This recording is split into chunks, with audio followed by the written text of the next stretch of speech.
8h29 dans la matinale Info Télé. Tout de suite l'invité politique avec vous, Myriam Ankawa.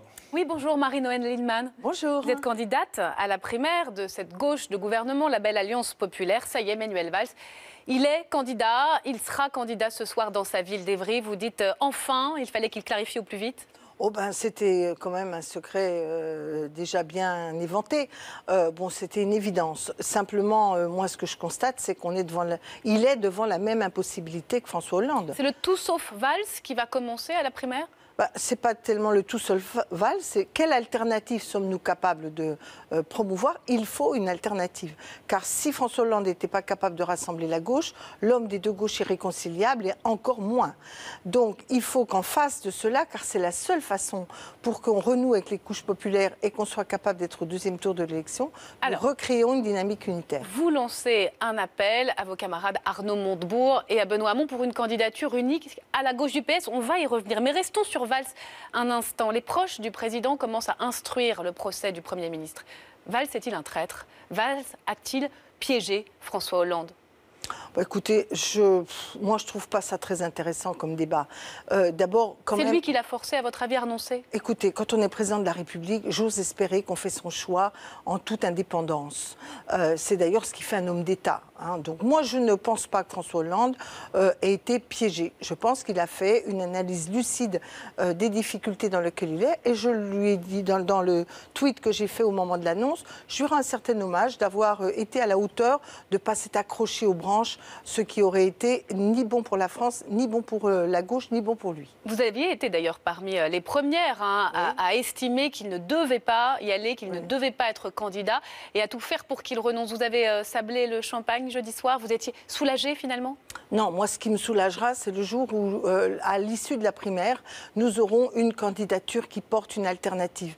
Pas à la gauche de la gauche, une alternative au cœur de la gauche, c'est-à-dire une alternative de justice sociale et de pacte. On y vient à l'alternative Hollande tout de même. 4 minutes de standing ovation à la Villette. Vous y étiez à la convention de la Belle Alliance Populaire. J'y étais pas, mais bon, samedi, il aura fallu finalement qu'il abdique pour être enfin applaudi, le président de la République? Vous savez, les Français sont ainsi faits. Ils sont très durs quand vous êtes au pouvoir, très exigeants. Et d'ailleurs, après tout, c'est bien normal. Et puis, il y a ensuite un lien plus affectif, notamment avec tous ceux qui avaient soutenu la candidature de François Hollande, notamment les plus fidèles de François Hollande, qui, au moment où il lâche l'éponge, même s'ils pensent que c'est nécessaire, veulent lui montrer une certaine reconnaissance. C'est tout à fait humain. François Hollande doit-il peser sur cette primaire ou rester à l'écart? Moi, je crois qu'il a tout intérêt à rester à l'écart. D'abord parce que je pense que les Français attendent de lui d'être un président, puisqu'il n'est plus candidat, tout à la gestion de la France, de ses affaires, dans des moments qui restent effectivement des moments difficiles. Alors, Montebourg, Hamon, Filoche et vous, ça fait beaucoup de candidats sur ce créneau de la gauche du Parti socialiste dans cette primaire. Vous leur dites quoi à tout cela? Arrêtez les divisions, stop, unissez-vous, Benoît Arnaud? Exactement. Ma lettre, c'est unissez-vous. Unissez-vous pour qu'on puisse s'unir plus largement autour de l'alternative que nous portons. Nous avons des différences. Elles sont liées à l'histoire, à nos cultures politiques, à nos propositions. Mais il y a quand même un socle commun contre le social-libéralisme, pour une certaine restauration de la justice sociale, une certaine vision de l'avenir de l'Europe, de l'écologie qu'il faut bien prendre en compte. Il y a des convergences. Il y a des convergences. Vous êtes prête à vous désister en faveur de qui? C'est le sens de votre appel dans Libération ce matin. Je suis prête à prendre mes responsabilités pour que tout le monde se mette d'accord sur une candidature unique. Arnaud Montebourg est mieux placé. Attendez, moi je ne vais pas commencer à mettre de l'huile sur le feu entre des gens que je considère devoir s'entendre. Donc ma première position et ma position, c'est de leur dire il faut un candidat unique. Et ce candidat unique, il a aussi la responsabilité d'écouter, de prendre en compte la diversité de ce qui était exprimé dans les propositions de Benoît Hamon, de Gérard Filoche ou de moi-même. Et vous croyez franchement qu'un Benoît Hamon, par exemple, il va accepter de raccrocher les gants et de ne pas exister dans cette primaire? On est dans une situation où tout le monde parle de rassemblement et personne ne fait un acte pour poser l'électrochoc. Mais qu'est-ce qu'il vous répond à ce stade? Attendez, pour l'instant, il ne m'a rien répondu. Donc, j'attends la réponse. Mais je le dis tout net. Je le dis tout net. Si nous ne sommes pas, nous, l'aile gauche, ce que j'appelle le cœur de la gauche du pays, capable de montrer qu'on se rassemble. Comment va-t-on expliquer qu'on va ensuite rassembler tout le monde et qu'ensuite on va faire bouger les lignes pour que les électeurs de gauche disent à Jean-Luc Mélenchon, disent à Emmanuel Macron, disent à Yannick Jadot, arrêtez les divisions. Alors, si nous, on n'a pas fait un acte Marie-Noëlle Lienemann, même si vous parvenez, rêver à contenir d'une certaine façon cet émiettement à gauche dans la primaire, rendez-vous compte, il reste 6 candidats en lice hors primaire. C'est énorme. Évidemment, si vous voulez me dire que les choses sont mal parties, oui. Mais le rassemblement est-il possible à gauche? Non. S'il y a aucune impossible, si tout est impossible, et on n'a qu'à se mettre sous la couette en attendant qu'on ait la défaite. Moi, je dis que rien n'est jamais inéluctable.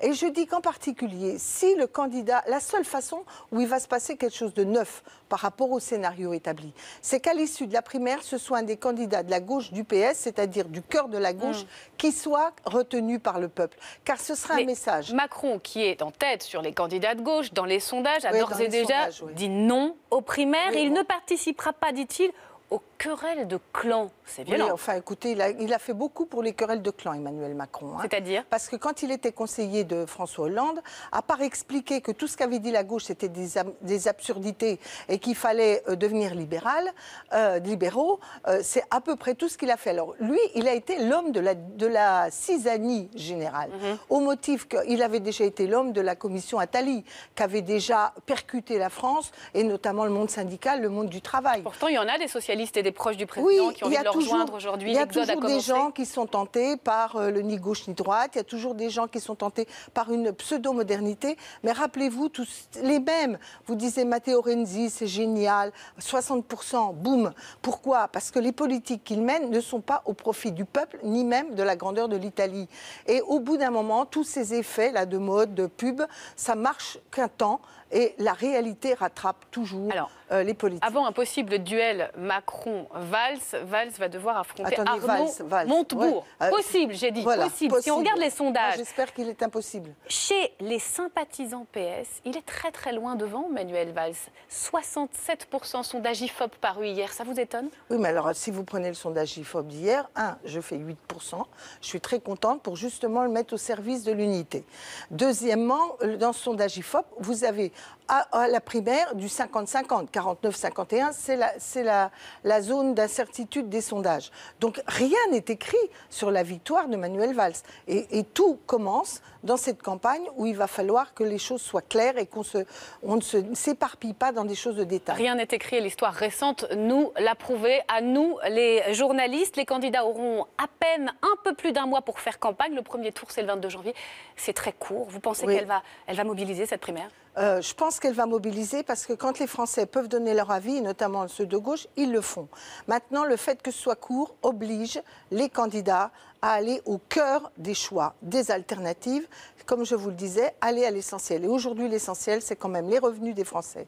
Comment on relance notre économie ? Moi, je fais le pari qu'on peut relancer notre économie, comme l'avait fait Roosevelt en son temps, en soutenant le pouvoir d'achat, les salaires et en investissant pour moderniser, notamment pour réussir la transition énergétique. Roosevelt plutôt que Thatcher. Merci beaucoup, Marie-Noëlle Lienemann, d'être venue sur iTélé ce matin. Il faut une alternative à la candidature de Manuel Valls, c'est ce que nous a dit Marie-Noëlle Lienemann, candidate elle-même à la primaire de la gauche. Merci Myriam Ankawa. 8h38. Tout de suite, c'est le journal. On va reparler évidemment de cette candidature, de cette annonce de candidature. Ce sera à 18h30. Annonce du Premier ministre.